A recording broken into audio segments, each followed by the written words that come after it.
সম্বন্ধে ভালো অবগত আছেন।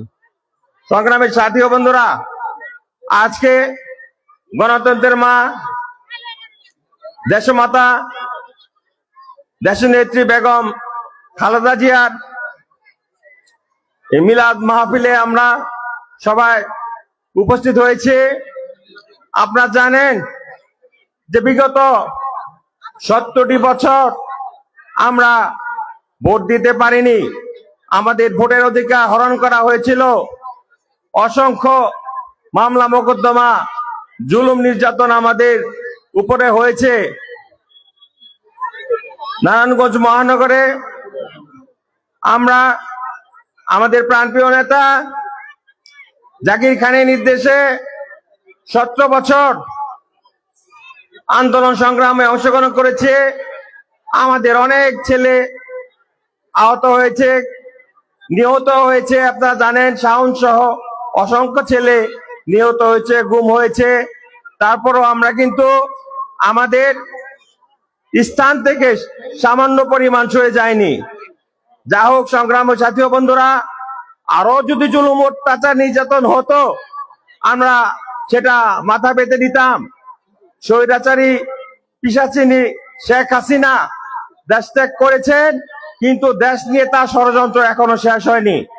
তিনি দেশের বাইরে থেকে বিভিন্নভাবে ষড়যন্ত্র চক্রান্ত করছেন নির্বাচনকে বানচাল করার জন্য, এবং তার কতিপয় এজেন্ট, যার মধ্যে আওয়ামী লীগের সাবেক নেতারা যারা এখনো বাংলাদেশে অবস্থান করছেন, বিভিন্ন জায়গায় লুকিয়ে থেকে তারা বিভিন্নভাবে বিএনপির বিরুদ্ধে ষড়যন্ত্রে মেতে উঠেছেন।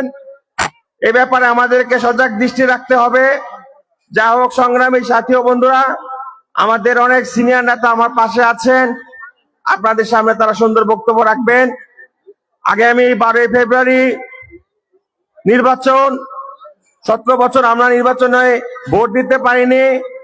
আমরা নির্বাচনে 12 ফেব্রুয়ারি আমরা সবাই ধানের শীষকে নির্বাচিত করব। ধানের শীষের জন্য সবার কাছে ভোট চাইব।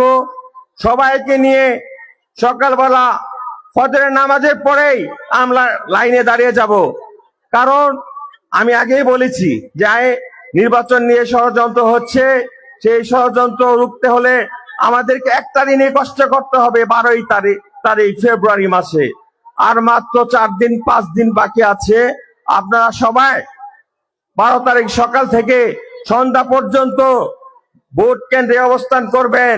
ভোটের ফলাফল নিয়ে বিএনপিকে জয়যুক্ত করে তারপর ভোট কেন্দ্র ত্যাগ করবেন, এই আশাবাদ ব্যক্ত করে সবাইকে শুভেচ্ছা ও ধন্যবাদ জানিয়ে আমার নেতা জাকির খানের পক্ষ থেকে আপনাদের সবাইকে আবারও শুভেচ্ছা ও ধন্যবাদ জানিয়ে আমি আমার বক্তব্য শেষ করছি।